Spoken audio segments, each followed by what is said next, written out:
Well, that was a different intro that I was not expecting. Welcome, welcome, welcome, everyone. So, you are listening to or watching live the Keeping It Real Estate podcast. And I am going to talk about RESPECT.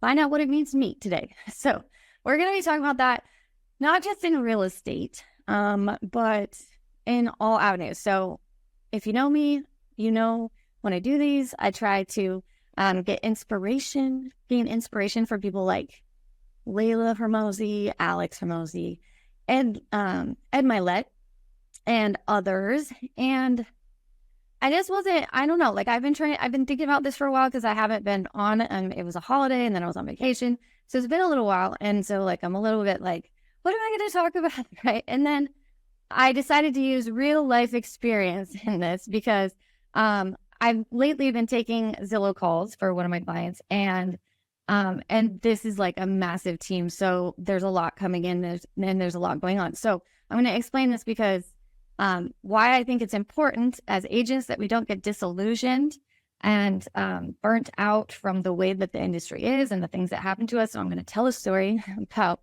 how I worked for about an hour, maybe an hour and a half, to try to get this referral to go through to set up a tour for this family that was driving through the state. And they were on this, massive drive, and they were waiting for another agent for 4 or 5 hours already. And they called, they pulled up and called through Zillow, and they're like, hey, I want to tour this home. They had requested it for the next day because they were going to drive back, but they wanted to see it right then because they had already been waiting. And so I was like going out of my way to try to figure out how to set this up because it was about 5 hours away from, like the central location that the team is in. And so reached out to the team recommended an agent in that area. The agent wasn't actually in that area. The agent accepted this tour. And then as soon as he got home and looked up the house, I think he felt like the price probably wasn't enough, and then decided, no, you know what? It's too far away for me to drive. So it was, I was like, oh, okay. Well, that situation, we're going to have to just deal, and we're going to have to move on and go find someone else. So then I found another one. So mind you, we're also typing up the referral agreement for this, and there's like a whole bunch of people involved. So this was a whole thing where I'm going above and beyond, giving 100% to try to help this buyer to go see this home. And I felt a lot of pressure, even though that I'm not the agent that, stood them up for 5 hours or anything like that. But it's just my character to go above and beyond and to give 100%. And I bring this up because it could be really easy when things like this happen, because that's not the only one that happened. Another very similar situation where an agent was trying to go to this appointment, and then the buyer canceled like 15 minutes before, and it was a drive. So I'm sure if you have been in real estate for any amount of time as a buyer's agent, you know exactly what I'm talking about. So with that being said, I want to make sure that you understand that even though these things happen, and you can start to build walls up and make it so you're like, well, I'm not going to go out of my way. I'm not going to do this, or I'm not going to do that. That's not for your benefit. So that's why we're talking about respect today. And normally I have my affirmations. So I am going to read something at the bottom of these affirmations first, and then I'll go through the affirmations, because I really do think that this is helpful. And if you start to do this just a little bit, like just give this 5 minutes, just read affirmations like this and say things like this to yourself, then it really does put you in the right mindset for the day, and for you to be able to give 100% and to respect others, and to not get disillusioned with, the crappy things that happen to us as agents.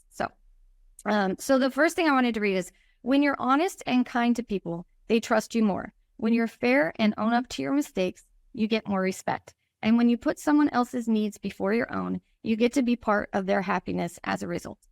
So it's kind of a two-edged sword, that part, right? If it doesn't work out, like it didn't work out after 2 referral agreements that didn't work out, the buyer calls me and tells me that he found another agent himself to go show him the home sooner than we could. So and he warned me, and I appreciated that. So I believe and value honesty always, with respect and integrity. Okay. So now the affirmations are: I am successful regardless of what is happening in the current market. Each call is an opportunity to build a positive connection and provide value. I am well prepared and knowledgeable about my market and the services I offer. I am persistent and resilient. I will keep going despite any challenges. I focus on solutions and benefits, not just making a sale. Every call brings me one step closer to achieving my goals. I am a great communicator, as I mess up that word, and can convey my message effectively. My enthusiasm is contagious and it resonates with the people I'm talking to, and I know that success comes from consistent effort. So if you don't have those affirmations, honestly, I Googled it, and then I'm one of those people that likes to change words. I love a thesaurus, so I will make it sound more like me. And that's kind of what I did. But I also have it in my Facebook group, which is called the Future of Follow-Up. It is also a workplace group that you can join if you want to. All right. So with all that being said, I have the notes that are for this call today on my phone. So this is going to be a little different. Bear with me than normal. And then at the end, I will share a very short call, a very brief call that I had with someone, a cash offer, and he pretty much told me no, but he wouldn't stop talking. And so then it ended up being something anyway. I'm still working him because his wife is nervous, but it's just a little 3-minute call. And I just wanted to show you guys that sometimes, people tell us no, but if they continue to talk, there is some level of interest there, but maybe there's some other powers that be, like the wife, that are, not convinced yet. So we have to build rapport. We have to nurture it at that point. So I'll share that in a little bit. Okay. So I have 12 of these, and it's going to count down from 12 because this is the way it was on the video. And I can't even tell you which video it was because, like I said, I normally look up Layla, Hermosi, and everything like that, Alex and Layla. But this time it was a random one. It was like an AI generated voice. So I don't know who it is, but I will try to send it for the YouTube recording if you guys want to check it out. It could be in the comments. Okay. So number 12, respect yourself first. Okay. So as RuPaul would say, if you can't respect yourself, then how's anyone else going to respect you? It actually doesn't go like that. But anyways, it's kind of like that. If you can't respect yourself, then how in the hell is anyone else going to respect you? That's how it goes. So I want you to think of somebody that you have a massive amount of respect for. And now I want you to think of what qualities that person has. Are they, mild mannered? Are they quick tempered? Probably not. They're probably going to be able to control their emotions. They're probably, someone that has a high level of integrity, that follows through on the things that they say they're going to do. And that is my reason for this, is because even though I worked for an hour and a half to try to set up an appointment, and it fell through, I don't want to then always look at things that are referrals that are 5 hours away and be disillusioned and be like, oh, this again, right? Because if we have that in our mind and we start setting that as our frame of reference, then that will become our reality. So the way we think, and that's why I do the affirmations, actually sets us up for success or failure. So don't, one other thing I would say is, like, if you're making phone calls to, prospective buyers and sellers, don't sit there and hope that they don't answer the phone, and don't sit there and think that they're going to yell at you, because if you do, then that's probably what you're going to get. Now, it's not exact science, but I do see this, your energy can affect it. So just throwing that out there. Okay. So number 11 is don't be too nice. So don't be a people pleaser. The difference between being a people pleaser and just doing something out of, kindness, is that when you are a people pleaser, you say yes, even though you don't want to do it, right? You say yes out of guilt or out of, pressure or whatever the case may be. So don't be too nice. Don't overpromise and underdeliver. This is a big thing. I would recommend that you always underpromise and overdeliver, because then you are going to be showing your character as someone that follows through and goes above and beyond. Don't ever put others' needs above your own. You need to balance your assertiveness versus having people walk over you, right? Like you want to have balance between those things. You don't want it to be like you're either really aggressive, or you're just like, whatever, right? You have to have balance, and you have to be honest, and you have to, well, number 10, set clear boundaries. So I would say set clear boundaries and set clear expectations. So I'm going to give an example of this. When I first started the Inside Sales Agency, which is, a boutique ISA company to call agents, prospective buyers and sellers, for them to follow up with them, we took just any agent that wanted someone to make their calls for them. And a lot of ISA companies do that. But we quickly learned that, well, I call it lazy agent syndrome, but like I quickly learned that there was this level of, I guess, laziness that some people had, where, we would put lots and lots of effort into, building rapport with the prospective buyers and sellers. And then the agent would kind of just blow it off or whatever. And so I learned over time to set clear expectations on communication so that we wouldn't be ignored. Because one of the worst things you can do if you hire a company to follow up for you is to ignore them, or just like, oh, they, whatever's going on over there, right? Pretty much every couple days, if I'm not in some kind of group chat with my clients, or hearing from them, or getting an email or something like that, if I don't hear from them in a couple days, then, or if I'm not communicating with them about something that's happening, then I feel like something's wrong. Like it just doesn't feel right. So the relationship between an ISA and an agent is really important. And so what I mean by setting clear expectations and clear boundaries is that I began to tell the agents exactly what we would expect as far as communication. And if they did not get back to us within a certain amount of time, that we would stop their calls.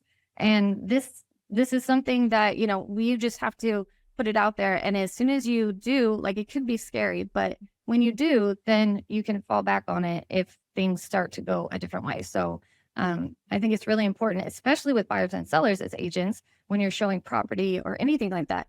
Don't be afraid to tell them the scary things. Don't be afraid to tell them that deals fall through, and that, you can make mistakes and things can be missed. Like, let them know the process. Let them know from your experience, especially agents that have been in the business. You guys have seen it all, right? So I'm sure a lot of you probably already do this, but for the newer agents, like, you'll learn things that you're doing and you're seeing, and then you'll learn to bring that up next time. Okay, so next time we're going into, the appraisal situation or the inspection or whatever, I'm going to let the buyer know X, Y, and Z, right? So that's my advice on that. I feel like I'm talking too much, too fast. Not too much, but too fast. I'll try to slow down.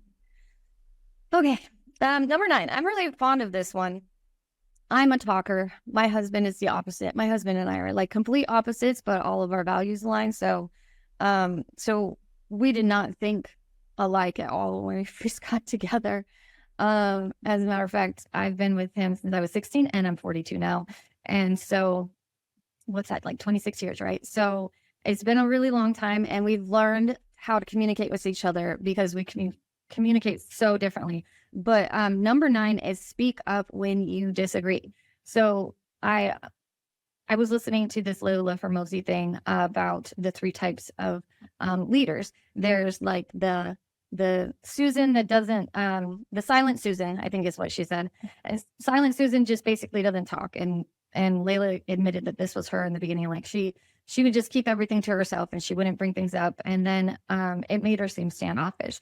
And then I think the other one, gosh, now I'm forgetting the other one. Oh, it was like the aggressive Allie or something. I don't know. Somebody that was like way too strict and way too like, they would just it was the polar opposite basically. So in the middle, there's a balance, and it was something Evie. I'm trying to remember, but basically she was just saying like, you have to be able to listen and talk, but you need to let people, say their piece. If you are speaking over people, then you're not listening, right? We all know that. But if you were sitting there and you don't speak and you disagree with something, then it's just, a lot of people are going to assume that you do agree. So just be honest. Like, honesty is always the best policy, with a level of professionalism, right? Like, just you know, you don't want to be honest and be like, your baby's ugly. Like, right. You don't want to do that. But those kinds of things you keep to yourself. But you guys know what I mean, like within the world of, you know, business and professionalism. So speak up when you disagree. Not saying something is just as bad as agreeing with them. Okay. Number 8, don't over apologize. Okay. So it's important that you try not to save face by giving an insincere apology. So, you know, like, I'm sorry that you felt that way. Like, that's an insincere apology. Or if you say it, but we know you don't mean it. So I know most of us have had that experience where somebody apologized for something, but you know they don't really mean it. Like when you have kids and you're like, oh, apologize to your brother. And they're like, sorry, right? Like, you can see. So people can tell when you mean it, and it'll make you seem weak and insecure if you're always apologizing for something. As a matter of fact, I've actually taken, I'm sorry, I'm trying to take it and pay attention to it when I think it in my head, because I don't want to be sorry for things. So like I notice it is what I'm trying to say. So that phrase, I'm sorry, it should be reserved for like the times when you really need to use it and say you're sorry. And it shouldn't just be like, my bad. Like, you know what I mean? Like, I guess I'm having a hard time trying to explain this. Like if you just are sorry, what, Kelsey? I have a really good point, but come on from you. Say it. Oh, okay. My team member, she's like, well, then say it. Okay, I've always been told that your apologies must match your disrespect. So I always tell people when they're like apologizing that they, you know, if you're, yeah, I don't feel like you're disrespecting me, you really don't need to apologize. But like you can thank me for your patience or say thank you instead. Well, thank you. Thank you, Kelsey. I'm glad that you, you know, contributed to that and spoke up. See, she's already learning. Look at that. Thank you. Yeah, Mom, give her some props. That was awesome, because I will say this too. That was actually really awesome because Kelsey is a little bit shy. She's awesome. Okay.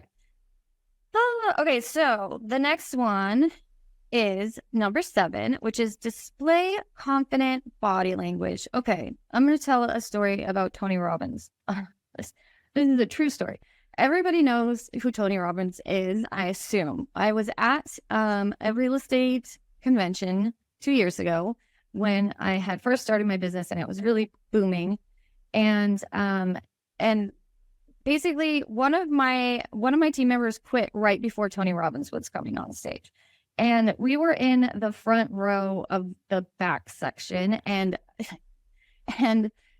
they were like, okay, get hyped for Tony. And they're coming around with their cameras and everything. And right as they're coming around with the cameras, like I'm looking at the text that this person quit, and their mother quit for them, just so you know, which was also very odd.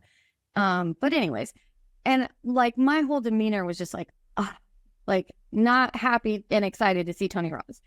At the same time, Tony gets up there and he is like, do this, you know, like, hey, you know, high five you're the person next to you. All right, like take a big smile and do this and jump up and down. And he was like putting us through these motions that literally changed my energy. I went from pissed off, like frantic, you know, anxious about what are we going to do? How's this going to go down? What just happened? Can I salvage this?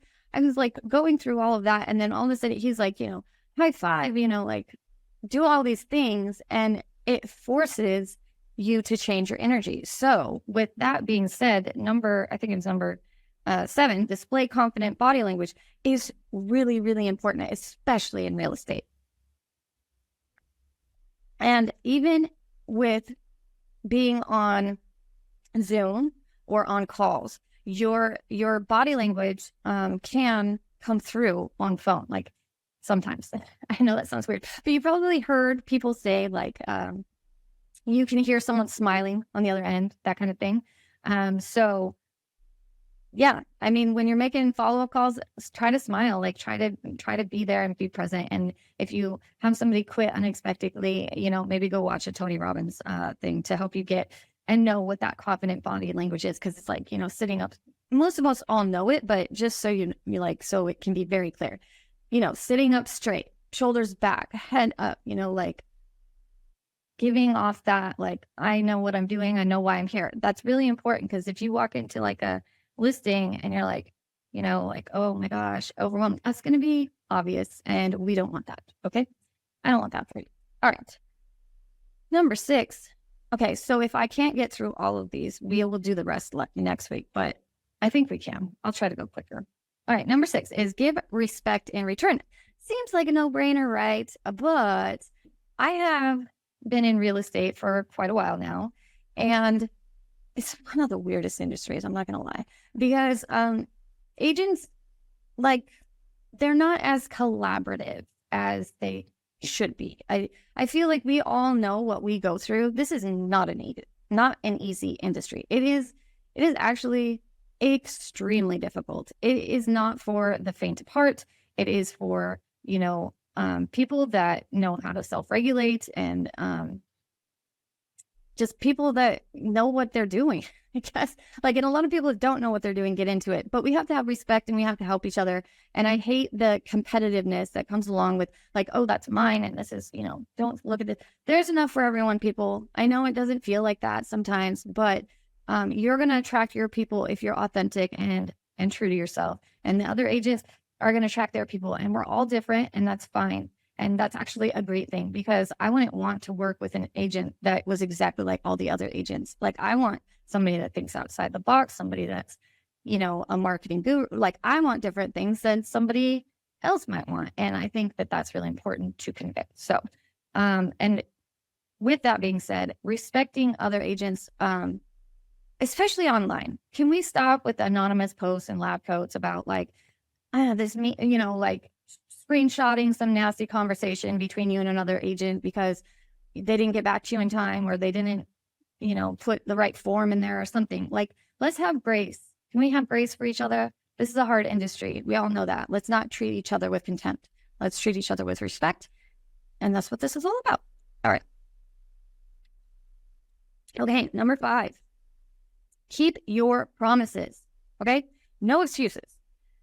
People will respect those that are reliable and dependable. And this is just common sense, right? But sometimes you need to hear it, okay? That goes back to under-promising and over-delivering, or over-promising and under-delivering, right? If you say you're going to do something, do it. Don't be one of those people that, if you invite them, if you're invited to something, the people tell you 2 different times because they know you're always going to be late. Right? Don't be one of those people. I will admit when I have been that person before. So, and sometimes it is necessary, but, if you say you're going to do something, do it. And if you say you're going to be on time, be on time. If you say you're going to call somebody at a certain time, do it. Right? So keep your promises. Don't make excuses. Do what you're going to do. I'll be honest. I was racking my brain trying to just come up with something for this. And I've had plenty of time, but I'm like, oh my gosh, how am I gonna think of something brilliant and insightful and deliver it in a way? It's been a month for me since I've done this. So, but at the same time, I'm committed, right? And here we are, and I hope it's helpful. So, and that brings us to number 4, which is to add real value. Okay, make things better, not worse. You need to focus on positive things and help improve the situation. So somebody that comes into a meeting and is only offering all the negative sides, there is a place for pointing out red flags, right? But we need to see things in a positive light, because if we're always focusing on the negative, then that's all you're going to see. And I know this from being a team leader. If I let my mind go to all the bad things that have happened to me in the past with certain employees or certain situations, even with agents and buyers and sellers and all that thing, that is the whole point of all of this. It's we cannot let that bleed into today and make us have less integrity or be less respectful or blow people off or commit to things that we couldn't actually do, which, in the beginning of the story, I mentioned this agent that said he could take this showing tour appointment. And then after we typed up the whole referral agreement and everything like that, he changed his mind and he was like, no. So that happened, but I'm not going to hold it against him. I'm just going to talk about it on here so that everybody can understand we need to be respectful. And I'm not naming him, so nobody knows what I'm talking about. Okay. Let's see. Number 3. Okay. Wait, I wanted to say this though. On number 4, add real value. It's not the same as being a people pleaser because it's not doing something you don't want to do. Okay, I did mention that in the beginning, but I thought that was a really amazing point. So I wanted to bring it up again. Number 3, be open-minded. All right. You need to be willing to accept new ideas and viewpoints, even if they're different from your own. My example for this, and I like to admit when I'm wrong. It's embarrassing, right? But we're all wrong. And I think that it makes me a better leader. And if Layla Hermosi can do it, then I can do it. And she admitted that she was one of those people that kept quiet when, she met with her team and everything like that. And she's turned into more of the EV type personality that actually gets things done and listens to both sides. So for me, I have a negative viewpoint. I just said don't be negative, but okay. I have a certain opinion about cold calling and calling expires and FISBOs. And it's just my experience, and it doesn't really work with the way that my team and I follow up and things of that nature. So one of my favorite clients convinced me to call luxury expired sellers. And I did this begrudgingly, let's just say it that way. And I did it because I respected her, but normally I would tell people no. I've told a lot of people no. But the reason I also did it is because she was actually sending out a package to these people. And that was really, really important to me because it gave me a reason to call instead of just, hi, are you looking to buy or sell a home? Or whatever, oh, I saw your home expired. Are you ready to hire an agent? Like, I don't want to be like every other agent, right? I want to be myself and I want to represent her as herself. And so she was sending out this beautiful luxury package and it worked and she proved me wrong and I can be proven wrong. And I will admit that I do have very strong opinions about certain things until proven otherwise, but I'm open-minded. I feel in a lot of ways, not all, I can admit I really hate cold calling though. It's not my thing. Okay. So number 2, control your emotions. You have to control your emotional responses if you want respect. Okay. You have to stay calm and level-headed, even in the hardest circumstances, even when even when your ex is like going after you and trying to take the dog and, trying to take the house. I don't know, whatever the situation is, right? Like I'm thinking of that because I was watching Suits last night and they really pissed off one of the lawyers on there, and he ended up doing the exact thing he was told not to do because he just lost control of his emotions. He got so mad, and so he was like, did the opposite thing, and it was, it was a lesson. So lesson learned: don't let your emotions overcome. I think there's also this idea of like, ask somebody that's 2 people removed from you about the situation. If you have some kind of like work situation, ask somebody 2 people removed. Sometimes the people closest to you won't tell you the truth, or they have the same view as you. So try to ask somebody that's outside of the situation to take a look at it if you are getting upset about something. Okay. And number 1, listen more than you speak. I've spoke this entire time, except for when Kelsey was talking, but that's what we do here. But on calls, I really do try to listen to people. I try to, help them out and see where they're coming from. And if you did not listen to my last Keeping It Real Estate, where I did the follow-up foundations, I talked about the key to selling. Literally, the key to selling is conviction. And that was like one of my favorite ones that I've ever done. And it was like one of those like aha moments where I'm like, oh my goodness, that's why I am the way that I am. And I could never explain it because I didn't understand why people couldn't just have a conversation. They were always using these techniques to try to get people on the phone and try to do things. And I was like, if you just have a conversation, but it's because of the conviction that I have. The conviction that I have and what I'm saying and what I'm doing and what I believe in is what helps me to treat the buyer or the seller with respect and hear them out and listen to them and then help come up with a solution if there's a problem. So sometimes they don't always need to buy or sell. Sometimes they tell me they don't want to sell, but then they keep talking to me. And that is like this call with Richard, which I will share now. And then that will be that. Unless you guys have any questions or comments, you can feel free to let me know. And then you can find me on social. Like I said, I have the future of follow-up is my Facebook. Okay. This is the right screen, I hope. I'm gonna get all the way over here and want to hear it. Here it goes. Hi, Richard. Yes. Hi, this is Sara. I've been trying to reach you. You requested a cash offer for your home a couple weeks ago. We're just curious on the amount. We're not really looking to sell.